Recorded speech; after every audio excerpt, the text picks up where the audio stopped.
25 декабря прошла встреча президента Абхазии с представителями абхазской интеллигенции. В повестку были включены актуальные вопросы внутренней и внешней политики.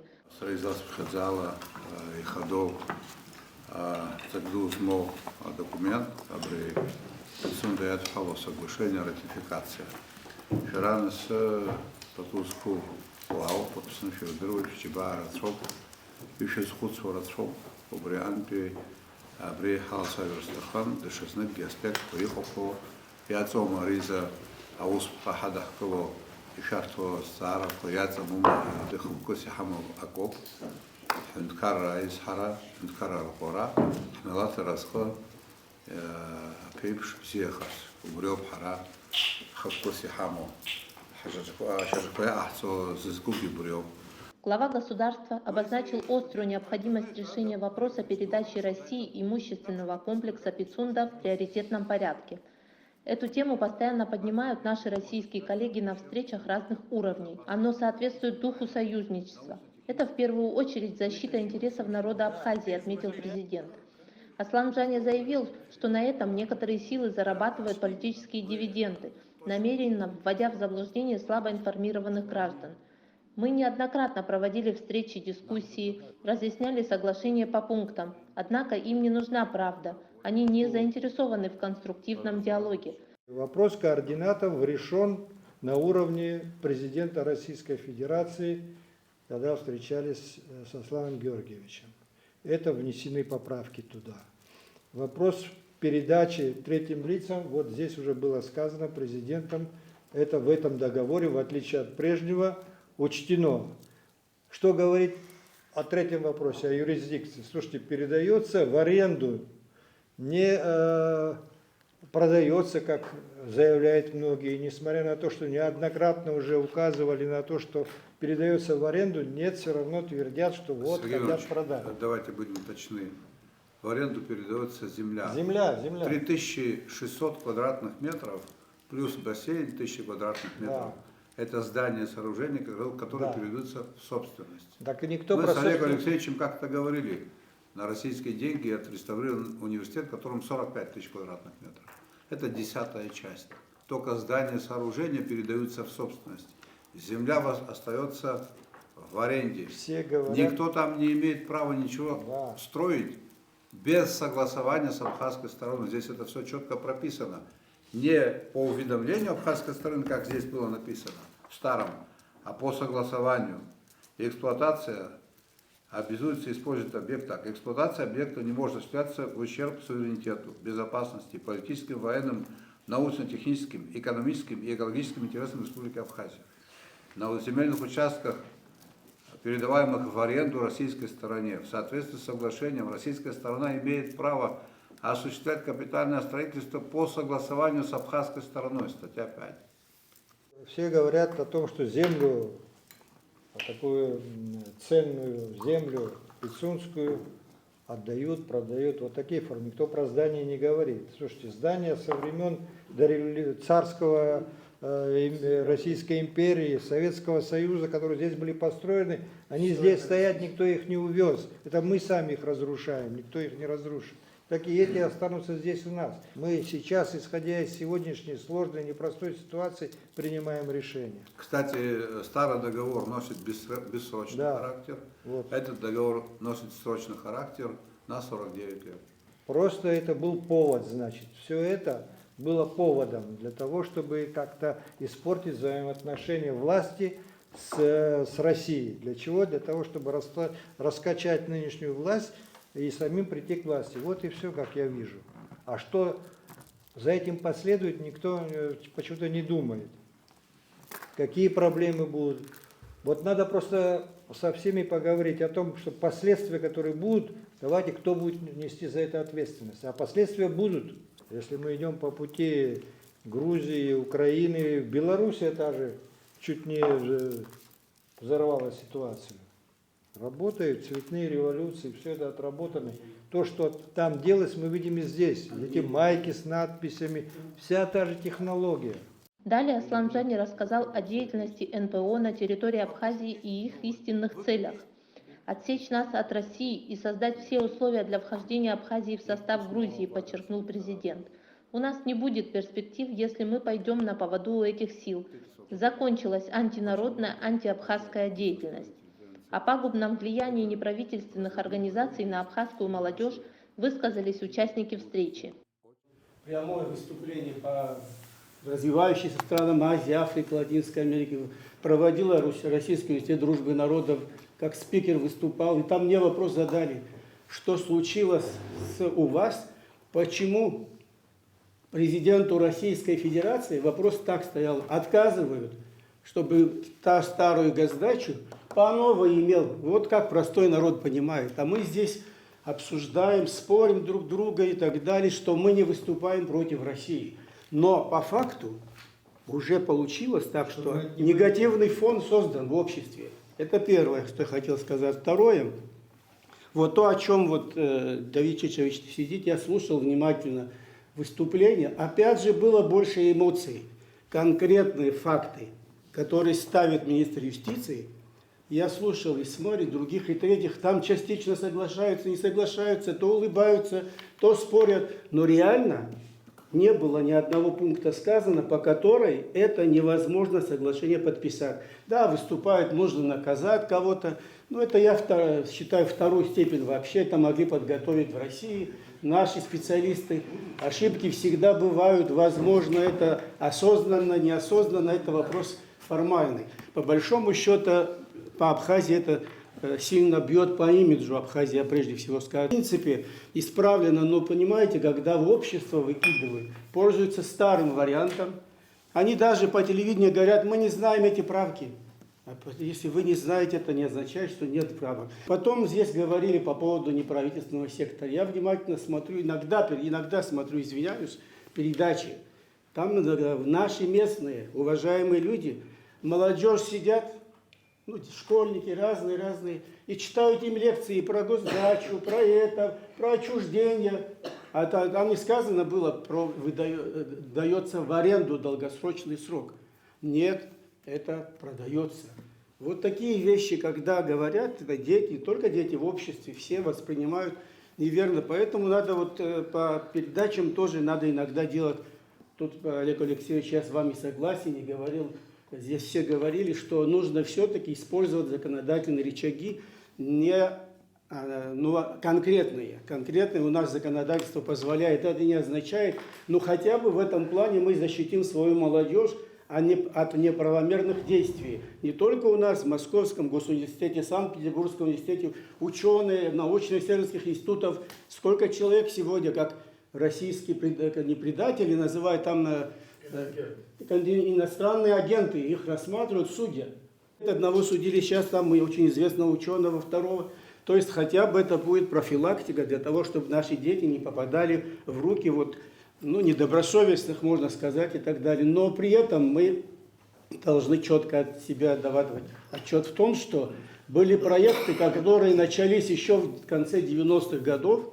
Я тоже ездил один раз, там Шлянинский процесс и так далее, там командировочные платили, это было 99-2000 год. И тогда вопрос поставили наша делегация с согласия президента первого, Владислава Григорьевича Ардзенба, после приезда, филиал фонда Сороса здесь создали. И учебники школьные выпускали, помогали всякие социальные проекты под контролем государства. Вот что я хотел, почему отметить. Потом постепенно это превратилось в свободу действий. Контроль, по-моему, пропал, не знаю, в каком периоде это произошло. Было, когда это закрыли, это хорошо, а последующие появились другие. И поэтому там книга вышла совместная, там и грузины участвуют, абхазская сторона, наши ученые участвуют. И всех под одну гребенку нельзя, я в этом плане хотел сказать. Там как научное исследование книга вышла полезная, весь мир пользуется. Вот это у нас трансграничная торговля с Грузией, там 4% внешнеторгового оборота выведено. Официально мы этим пользуемся, но это публично, официально сделано, и это не скрываемое. Поэтому адресно надо подходить вот таким вопросом. Без моей подсказки, вы прекрасно это знаете, тем более много чего мы не знаем в этом плане. И поэтому выступление зампредседателя СГБ. Я наоборот считаю, что это полезное выступление, это предупреждение всем нам, которые где-то кто-то решает, чтобы мы не допускали неправомерных, необдуманных действий против своего государства, против своего народа. Вот так надо рассматривать. И потом вот любые межгосударственные соглашения, которые заключены, это, Олег Несторович, я постараюсь со своей стороны вам ответить, что у нас безопасность и так далее. У нас после заключения договора с Российской Федерацией, вот о создании военной базы, и, слава Богу, люди перестали исчезать, погибать, и мы стали спокойно работать. Кто где работает и так далее. В этом плане безопасность граждан и государства в общем защищена. Но дальше по экономическим вопросам у нас 2014 год. Вы прекрасно все знаете, как подписывался договор. Были часть граждан Абхазии, перекрывали дороги, не пускали нашу делегацию. Тогда, 2014 год. А сейчас, когда высказываются наши уважаемые граждане, которые тогда подписывали, были у власти в том числе, сегодня выступают против формирования общего экономического и социального пространства между Абхазией и Россией. Потому что заключен договор в 2020 году, называется программа формирования в соответствии со статьей 4 того соглашения. И почему удивляются, что мы совместно гармонизируем наше законодательство, все это там изложено было. Мы идем... Это изложено в договоре до 4 ноября 2014 года. Правильно, согласен. В исполнении этого закона, поэтому я выступаю везде и говорю, но это я говорю, конечно, перед иностранной аудиторией, которые это не в курсе, наши внутренние разборки, я же не говорю, я говорю, что это в пользу. И потом иностранные инвестиции возникают, российские инвестиции больше всего. Слушайте, это тоже вытекает, опять же, из наших законов об инвестиционной деятельности, опять же, и по программе развития. Единственное, что я хочу закончить, Слава Георгиевич, если позволите, я часто это произношу. И последнее интервью «Спутнику» там будет опубликовано, как положительный пример, и в России тоже это заявляю. Все-таки научное сообщество Абхазии, когда вас слушает кто-нибудь, так вопрос задают, и с общественной палаты один уважаемый человек мне сказал: вы выступаете, вас никто не слышит. Я говорю, нет, не совсем так. Вот сейчас по аэропорту заключен будет соглашение как государственное частное партнерство. Это замечательное предложение, когда все будет в руках под контролем государства, создав правовую систему, заключив контракт, и земля остается в Абхазии, все недвижимое, так будем говорить, в Абхазии. И вот здесь сегодня не могу не отметить выступление Воронова Юрия Николаевича, который во время войны выступал в Европе на международной конференции. Он это приводит в книге «В те трудные годы войны». Часто тоже ссылаемся. Все, что создано в Абхазии, как промышленные предприятия, курортные объекты и другие крупные предприятия, и здравницы в том числе, это помощью при Российской империи было все понятно, но Российской империи, потом Советского Союза, там российская сторона. Грузия здесь ничего не построила, кроме мелких каких-то кооперативных будок. И Сухумприбор даже не построила Грузия, а это построило союзное министерство, которому подчинялось как машиностроение. Я к чему это говорю? Поэтому, когда я вот так выступил, интервью послушал, это я не могу вам не сказать. Руслан Кабба у нас есть очень известный поэт, писатель, критик. Он мне позвонил и говорит: спасибо тебе, что ты это сказал. Я издал еще в 2011 году, говорит, книгу. Там написано, вот о чем я только что говорю, там Смецкого, и там Эльденбургский и так далее, Гагарский, все у нас, я это пишу там. Но это пишет, но мало кто читает у нас, к сожалению, мало нас кто слушает, тоже скажу прямо. Вот мы говорили здесь, чтобы надо, чтобы уважаемые люди выступали, я слушаю, вот, выступают с разных сел Абхазии, про наши традиции и так далее, и так далее. А другие люди пишут в интернете, выступают, я абхазское телевидение давно не смотрю. И он будет только своей головой, что думает, и вот так и будет воспитывать своих детей. Поэтому я считаю, что наши разговоры очень полезные, но вот этим телевидением до людей не доходит. Я тоже так же и заявил в последнее время, вы дали поручение, Слава Георгиевич, своим министрам. У вас был отличный проект, который я защищал в парламенте вместе с вашим представителем, в парламенте вашим начальником управления правового Ломья Нателлой. защищал как, я поддерживал и сегодня поддерживаю все крупные объекты, которые инфраструктурные, под общей шапкой это возможно создать в Абхазии, создав, вот этого предложения было. Сегодня единицы, которые подались вот этим тренерам, это не они тренеры. Правильно говорит, у нас тоже молодежь. Есть кто, вот с ними надо говорить. Те, которые рвутся к власти и прочее, прочее. Подпольно им потакают неожиданные люди, между прочим. Вот мы несколько встреч проводили с президентом, как с учредителем нашего университета. Сами встречи проходили, Аслан Георгиевич, по-моему, прекрасно. Да. Были, конечно, вопросы, которые настораживают, но вот когда СГБ сейчас все-таки открыто обнародовала, что происходит, вот сегодня уже надо принимать серьезные меры. Обязательно. Я выждал, после того, как вот была встреча президента со студентами, на письмо появилось, что вот не всем давали возможность задать вопрос или высказаться и так далее. Неправда. Что касается политической стороны этого вопроса, и причем эта сторона наиболее важная, и ценная, и значимая политическая сторона, однозначно мы должны, естественно, удовлетворить российское предложение. Здесь слов нет. Мы без России и вне российского пространства мы никто. И обходим. Хотим, нравится это или не нравится. Сегодня, когда убивают более 6 тысяч детей, и мир с этим мирится.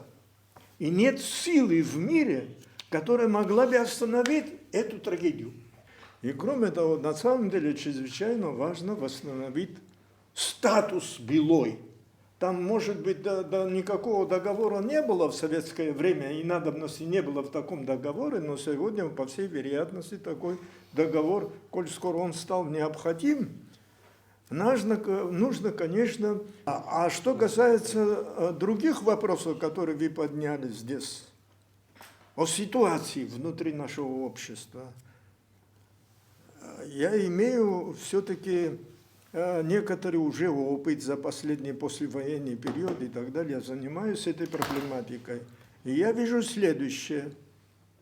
Наше общество настолько уже разложилось, восстановить его единство – это чрезвычайно сложно.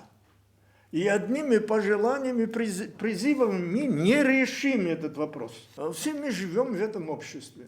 И к нам вкрались такие бациллы,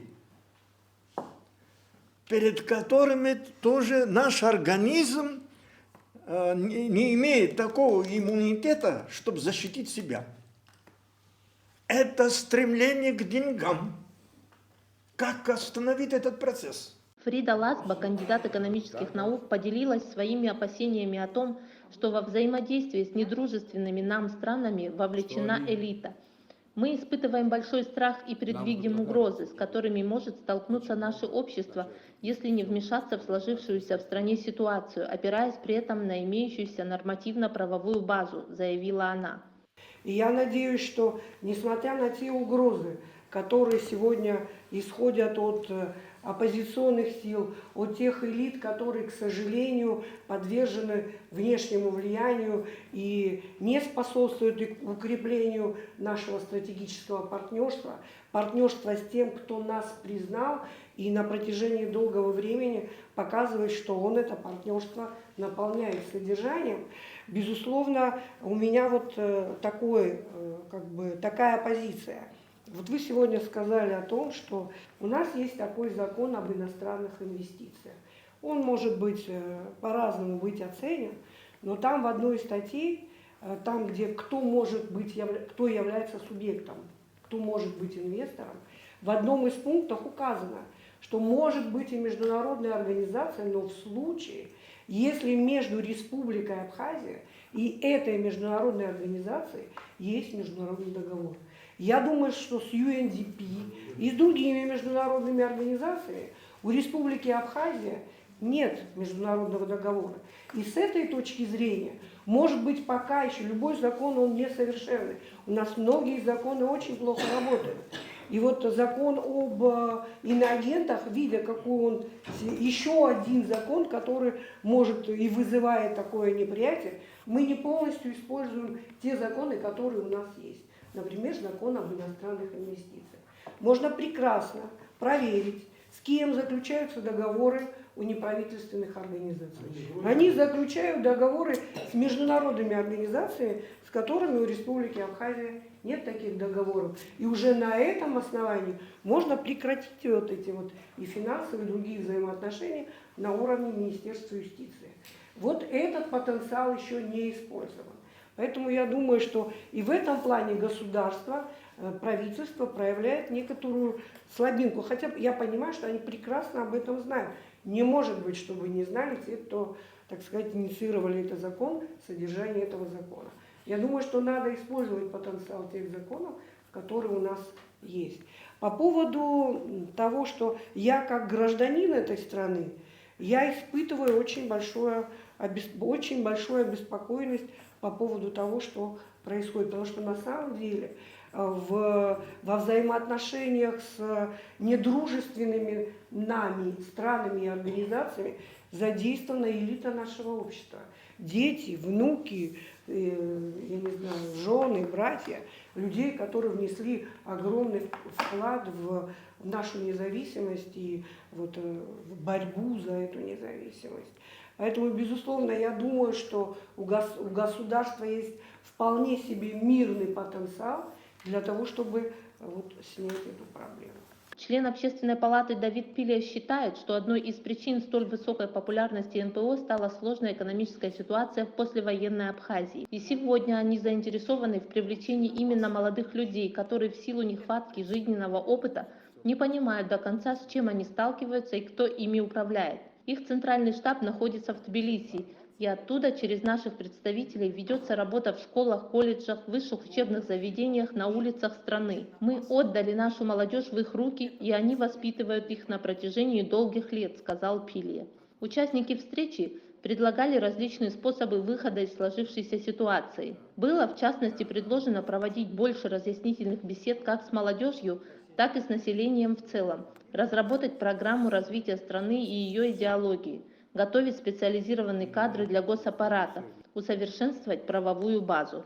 В конце встречи Аслан Джаня поблагодарил участников за плодотворную дискуссию и выразил надежду на то, что по всем волнующим абхазское общество вопросам будут найдены решения.